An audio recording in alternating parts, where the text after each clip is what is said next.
Quels sont les éléments clés de la vie de Christ? Voici la première partie des événements clés de la vie de Christ, avec leurs références bibliques. La naissance de Jésus, Matthieu 1 à 2, Luc 2, on trouve dans ces passages tous les éléments de l'histoire de Noël, bien connus de tous, le début de la vie terrestre de Jésus. Marie et Joseph, pas de chambre à l'auberge, le bébé dans la mangeoire, les bergers et leurs troupeaux, un chur d'anges se réjouissant. Nous voyons des mages venus d'Orient suivant l'étoile qui les guide vers Bethléem et apportant des cadeaux au Christ ressuscité, et Joseph, Marie et Jésus fuyant en Égypte, et s'en retournant plus tard à Nazareth. Ces passages incluent aussi la présentation de Jésus dans le temple à l'âge de 8 ans et, à l'âge de 12 ans, la discussion de Jésus avec les enseignants du temple tandis qu'il y était demeuré, ses parents terrestres ayant quitté la ville. L'histoire de la naissance du Sauveur il y a 2000 ans est époustouflante, remplie de détails exquis et remplie de signification et que chérissent les disciples de Christ d'aujourd'hui de même qu'ils ont ravi les témoins de ces scènes.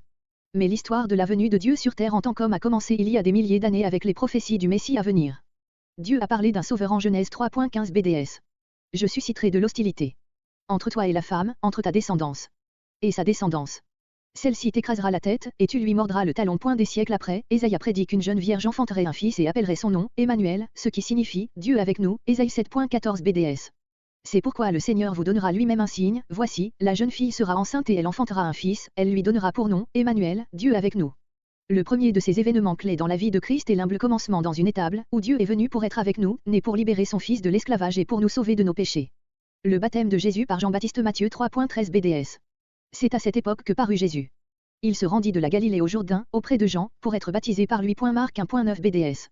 Or, en ce temps-là, Jésus vint de Nazareth, un village de Galilée. Il fut baptisé par Jean dans le Jourdain.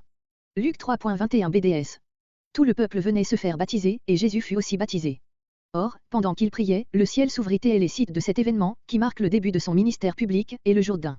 Le baptême de Jean était un baptême de repentance et, bien que Jésus n'eût pas besoin d'un tel baptême, il a consenti à s'y soumettre afin de s'identifier avec les pécheurs. De fait, quand Jean, écarquillant les yeux en voyant Jésus venir à lui pour un baptême, lui a dit que c'était lui, Jean, qui eût dû recevoir le baptême des mains de Jésus, ce dernier a insisté. Jésus a dit, il est convenable que nous accomplissions ainsi tout ce qui est juste, si bien que Jean a fait ce qui lui était demandé. Matthieu 3.13 BDS. C'est à cette époque que parut Jésus. Il se rendit de la Galilée au Jourdain, auprès de Jean, pour être baptisé par lui. Dans son baptême, Jésus s'est identifié avec les pécheurs sur la croix, où il allait troquer sa justice contre leurs péchés. 2 Corinthiens 5.21 BDS. Celui qui était innocent de tout péché, Dieu l'a condamné comme un pécheur à notre place pour que, dans l'union avec Christ, nous recevions la justice que Dieu accorde. Le baptême de Christ a symbolisé sa mort et sa résurrection, a préfiguré et donné de l'importance au baptême chrétien, et publiquement identifié le Christ avec ceux pour qui il allait mourir. De plus, son identité en Messie attendue depuis si longtemps a été confirmée par Dieu en personne qui a fait entendre sa voix des cieux, et voici, une voix fit entendre des cieux ces paroles, celui-ci est mon fils bien-aimé, en qui j'ai mis toute mon affection. Matthieu 3.17 BDS. Une voix venant du ciel déclara, celui-ci est mon fils bien-aimé, celui qui fait toute ma joie. En définitive, l'emplacement du Jourdain où fut baptisé Jésus a été le théâtre de la toute première manifestation de la Trinité à l'homme.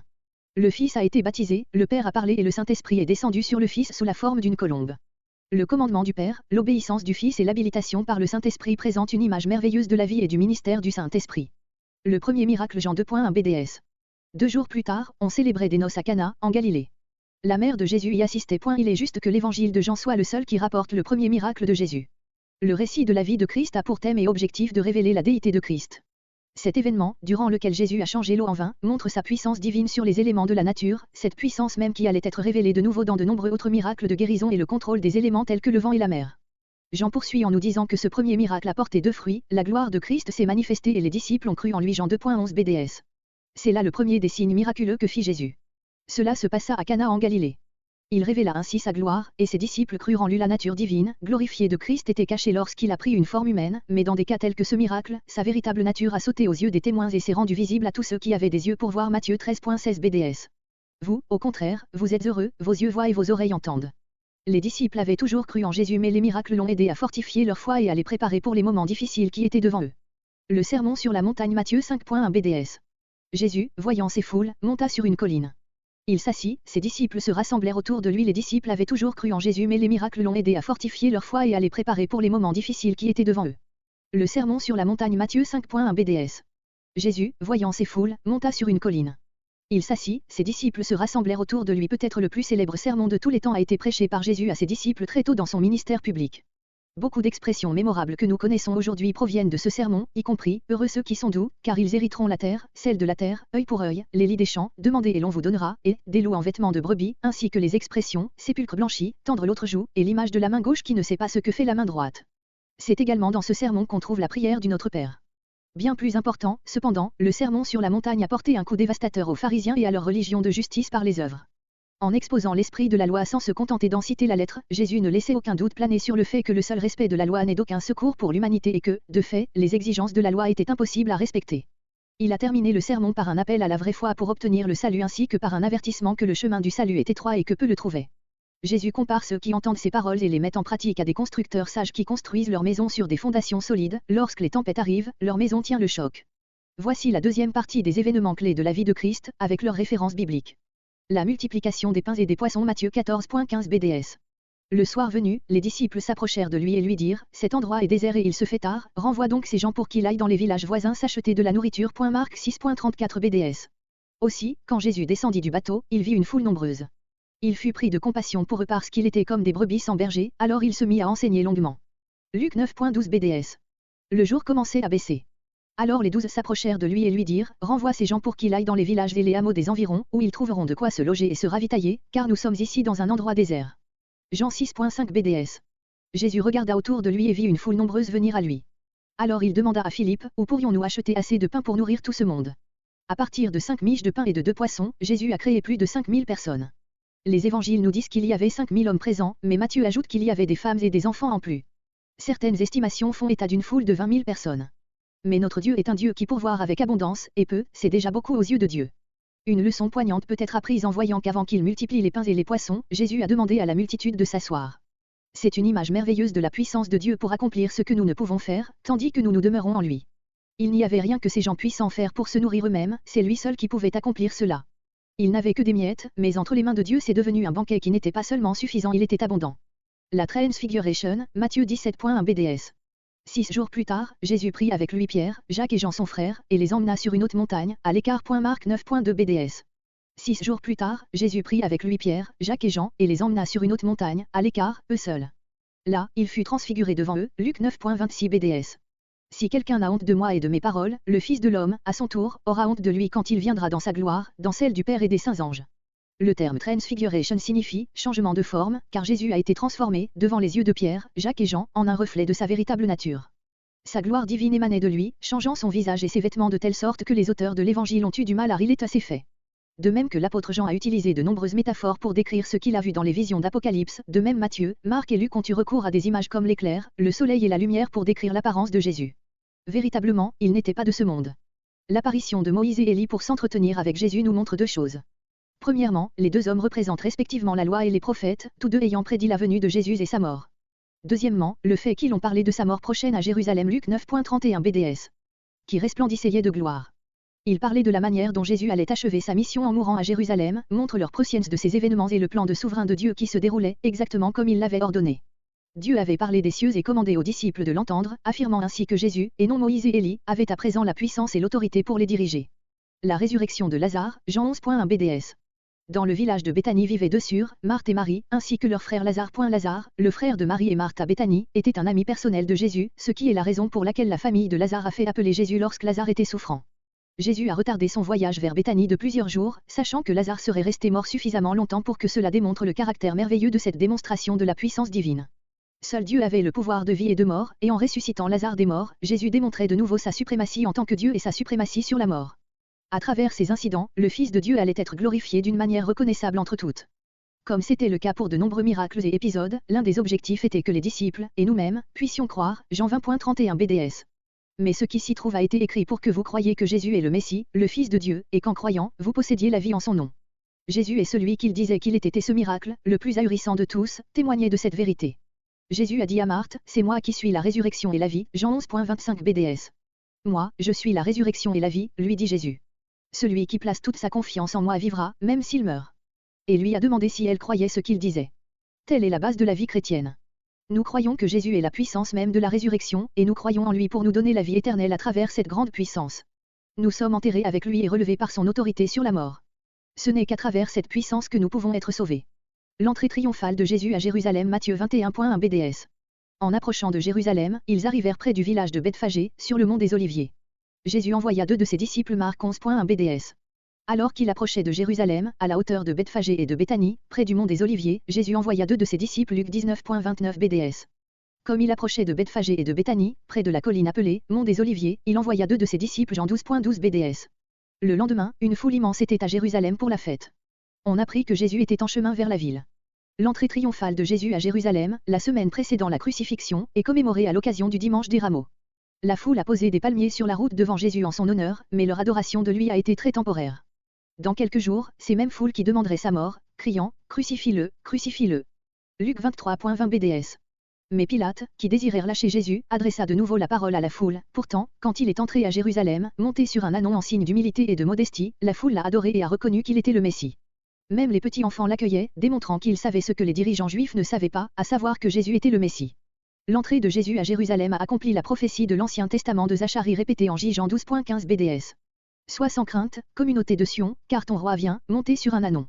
Voici ton roi qui vient, assis sur le petit d'une ânesse. Voici la troisième partie des événements clés de la vie de Christ, avec leurs références bibliques. La Sainte Seine Matthieu 26.1 BDS.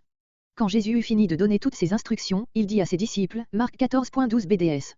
Le premier jour de la fête des pains sans levain, celui où l'on tue l'agneau de la Pâque, ses disciples lui demandèrent, où veux-tu que nous fassions les préparatifs pour le repas de la Pâque? Luc 22.7 BDS. Le jour de la fête des pains sans levain, où l'on devait tuer l'agneau de la Pâque, arriva. Jean 13.1 BDS. C'était juste avant la fête de la Pâque. Jésus savait que l'heure était venue pour lui de quitter ce monde pour s'en aller auprès du Père. C'est pourquoi il donna aux siens, qu'il aimait et qui étaient dans le monde, une marque suprême de son amour pour eux. Cette dernière rencontre poignante avec ses disciples, qu'il aimait, commence par une leçon de choses de Jésus. Les disciples s'étaient disputés quant à savoir qui, d'entre tous, était le plus grand. Luc 22.24 BDS. Les disciples eurent une vive discussion, il s'agissait de savoir lequel d'entre eux devait être considéré comme le plus grand. Ce qui démontrait leur perspective décidément impie. Jésus s'est levé tranquillement et s'est mis à leur laver les pieds, une tâche normalement accomplie par l'esclave le plus humble. Par ce simple acte, il leur rappelait que ses serviteurs étaient ceux qui se servaient les uns les autres et non ceux qui s'attendaient à être servis. Il a ensuite expliqué qu'à moins que l'agneau de Dieu ne nettoie les péchés d'un individu, cette personne ne peut jamais être pure. Si je ne te lave pas, tu n'auras pas de part avec moi. Jean 13.8 BDS. Mais Pierre lui répliqua, non. Tu ne me laveras pas les pieds. Sûrement pas. Jésus lui répondit, si je ne te lave pas, il n'y a plus rien de commun entre toi et moi. Au cours de ce repas, Jésus a aussi désigné le traître, Judas, qui allait le livrer aux autorités et provoquer son arrestation. Les disciples, lorsque Jésus a dit que l'un d'entre eux les livrerait, s'est demandé qui cela pourrait être.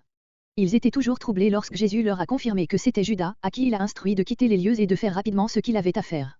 Après le départ de Judas, Jésus a institué la nouvelle alliance en son sang et a donné le commandement que ceux qui le suivraient devaient s'aimer les uns les autres et vivre par la puissance du Saint-Esprit. Nous nous souvenons de la nouvelle alliance chaque fois que nous entrons dans l'ordonnance chrétienne de communion, célébrant le corps de Christ qui a été brisé pour nous et son sang qui a été versé pour nous. L'arrestation de Jésus à Gethsémanée Matthieu 26.36 BDS. Là-dessus, Jésus arriva avec eux en un lieu appelé Gethsémanée.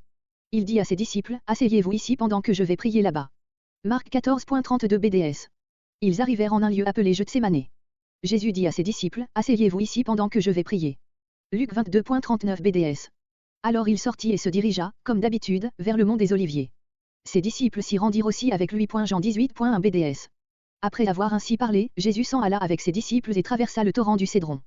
Il y avait là un jardin où il entra avec eux. Après le repas du Seigneur, Jésus a conduit les disciples au jardin de Gethsémanée, où plusieurs choses ont eu lieu. Jésus s'est séparé d'eux de manière à prier, leur demandant de prier et de veiller aussi. Mais plusieurs fois il est revenu vers eux et les a trouvés occupés à dormir, vaincus par la fatigue et la douleur à la perspective de le perdre. Comme Jésus a prié, il a demandé au Père d'enlever la coupe de colère qu'il allait boire lorsque Dieu allait déverser sur lui le châtiment pour les péchés du monde. Cependant, comme en toute autre chose, Jésus s'est soumis à la volonté de son Père et a commencé à se préparer à sa mort, fortifié par un ange envoyé pour le servir dans ses derniers instants. Judas est arrivé avec une multitude et a trahi Jésus avec un baiser, puis Jésus a été arrêté et emmené vers Saïphe pour le premier d'une série de procès parodiques. La crucifixion et l'enterrement, Matthieu 27.27 BDS. Les soldats du gouverneur traînèrent Jésus vers l'intérieur du palais et rassemblèrent toute la cohorte autour de lui. Marc 15.16 BDS. Les soldats emmenèrent Jésus dans la cour intérieure du palais et firent venir toute la cohorte. Luc 23.26 BDS. Pendant qu'ils l'emmenaient, ils se saisirent d'un certain Simon de Cyrène, qui revenait des champs, et l'obligèrent à porter la croix derrière Jésus. Jean 19.17 BDS. Celui-ci, portant lui-même sa croix, sortit de la ville pour se rendre à l'endroit appelé, le lieu du crâne, en hébreu, Golgotha. La mort de Jésus sur la croix a été le point culminant de son ministère sur terre. Elle était la raison de sa naissance en tant qu'homme, afin de mourir pour les péchés du monde afin que ceux qui croient en lui ne périssent point, mais aient la vie éternelle. Jean 3.16 BDS. Oui, Dieu a tant aimé le monde qu'il a donné son Fils, son unique, pour que tous ceux qui placent leur confiance en lui échappent à la perdition et qu'il ait la vie éternelle. Après avoir été lave de toutes les charges d'accusation portées contre lui, Jésus a cependant été livré aux Romains pour être crucifié. Les événements de ce jour sont rapportés comme comprenant ces 7 dernières paroles, la moquerie et les brimades des soldats et de la foule, le tirage au sort parmi les soldats pour savoir à qui reviendraient ses vêtements et 3 heures d'obscurité. Au moment où Jésus a rendu l'âme, ont eu lieu un tremblement de terre et la résurrection de certains croyants qui étaient morts. À ce moment-là, l'énorme et lourd rideau qui séparait le saint des saints du reste du temple s'est déchiré de bas en haut, ce qui signifiait que l'accès aux cieux était ouvert à tous ceux qui croyaient en Jésus. Le corps de Jésus a été descendu de la croix puis déposé dans une tombe empruntée, et délaissé jusqu'à après le samedi. La résurrection Matthieu 28.1 BDS. Après le sabbat, comme le jour commençait à poindre le dimanche matin, Marie de Magdale et l'autre Marie se mirent en chemin pour aller voir la tombe Marc 16.1 BDS. Quand le sabbat fut passé, Marie de Magdale, Marie mère de Jacques, et Salomé achetèrent des huiles aromatiques pour aller embaumer le corps de Jésus. Luc 24.1 BDS. Le dimanche matin de très bonne heure, les femmes se rendirent au tombeau emportant les huiles aromatiques qu'elles avaient préparées. Jean 20.1 BDS. Le dimanche matin, très tôt, Marie de Magdale se rendit au tombeau. Il faisait encore très sombre. Elle vit que la pierre fermant l'entrée du sépulcre avait été ôtée de devant l'ouverture. La Bible parle moins de la résurrection elle-même que du tombeau vide et de la nouvelle que Jésus était ressuscité. Il était aussi question de son apparition à un grand nombre. Nous trouvons que Jésus s'est relevé des morts lorsque des femmes sont venues au tombeau où il reposait pour préparer son corps pour la sépulture. Chaque évangile offre différents détails concernant ce récit. En bref, la tombe était vide, les femmes étaient dans la confusion et des anges leur ont annoncé que Jésus était ressuscité. Jésus leur est apparu. Pierre et Jean ont aussi vérifié que la tombe était vide et que Jésus était apparu également aux disciples. Les apparitions de Jésus après sa résurrection Matthieu 28.1 BDS. Après le sabbat, comme le jour commençait à poindre le dimanche matin, Marie de Magdale et l'autre Marie se mirent en chemin pour aller voir la tombe. Marc 16.1 BDS. Quand le sabbat fut passé, Marie de Magdale, Marie mère de Jacques, et Salomé achetèrent des huiles aromatiques pour aller embaumer le corps de Jésus. Luc 24.1 BDS. Le dimanche matin de très bonne heure, les femmes se rendirent au tombeau emportant les huiles aromatiques qu'elles avaient préparées. Jean 20.1 BDS. Le dimanche matin, très tôt, Marie de Magdale se rendit au tombeau. Il faisait encore très sombre. Elle vit que la pierre fermant l'entrée du sépulcre avait été ôtée de devant l'ouverture. Acte 1.3 BDS. Après sa mort, il se présenta à eux vivants et leur donna des preuves nombreuses de sa résurrection. Il leur apparut pendant 40 jours et leur parla du royaume de Dieu. 1 Corinthiens 15.6 BDS. Après cela, il a été vu par plus de 500 frères à la fois, dont la plupart vivent encore aujourd'hui, quelques-uns d'entre eux seulement sont morts. Pendant les 40 jours ayant séparé la crucifixion de son ascension, Jésus est apparu plusieurs fois à 500 de ses disciples ainsi qu'à d'autres. Il est d'abord apparu aux femmes près de la tombe lorsqu'elles sont venues préparer son corps pour la sépulture, puis à Marie-Madeleine, à qui il a déclaré qu'il n'était pas encore monté au ciel. Il a traversé un mur et est apparu aux disciples à Jérusalem, où il s'est également fait connaître à Thomas, qui doutait auparavant de sa résurrection, ainsi qu'en Galilée, où ils ont vu un autre miracle. Bien qu'il ait eu pêché toute la nuit sans rien attraper, Jésus leur a dit d'abaisser leurs filets dans la mer une fois de plus, et ces filets se remplirent de poissons. Jésus leur prépara le petit déjeuner et leur apprit des vérités très importantes. Pierre a reçu l'injonction de paître les brebis du Seigneur et s'est entendu annoncer de quelle manière il allait souffrir. À ce moment-là, ils ont aussi reçu la grande commission. Jésus est encore apparu, cette fois-ci aux 2 hommes qui étaient en route vers Emmaüs, comme il a mangé avec eux et leur a parlé, il les a reconnus. Les hommes sont revenus à Jérusalem, ont trouvé les disciples et ont rendu témoignage de leur rencontre avec Jésus. L'Ascension Marc 16.19 BDS. Après leur avoir ainsi parlé, le Seigneur Jésus fut enlevé au ciel et s'assit à la droite de Dieu. Luc 24.50 BDS. Par la suite il les emmena hors de la ville jusqu'aux environs de Béthanie et là, élevant ses mains, il les bénit. Acte 1.9 BDS. Après ces mots, ils le virent s'élever dans les airs et un nuage le cacha à leur vue. L'acte final du séjour de Jésus sur terre fut son ascension aux cieux en présence des disciples. Il a été enlevé dans un nuage, ce qui les a cachés à leur vue, mais 2 anges sont venus leur dire qu'il s'en reviendrait une fois d'une manière semblable. Pour l'instant, Jésus trône à la droite du Père dans les cieux. Cet acte de s'asseoir signifie que son œuvre est achevée, comme il l'a affirmé avant de mourir sur la croix lorsqu'il a dit « Tout est accompli ».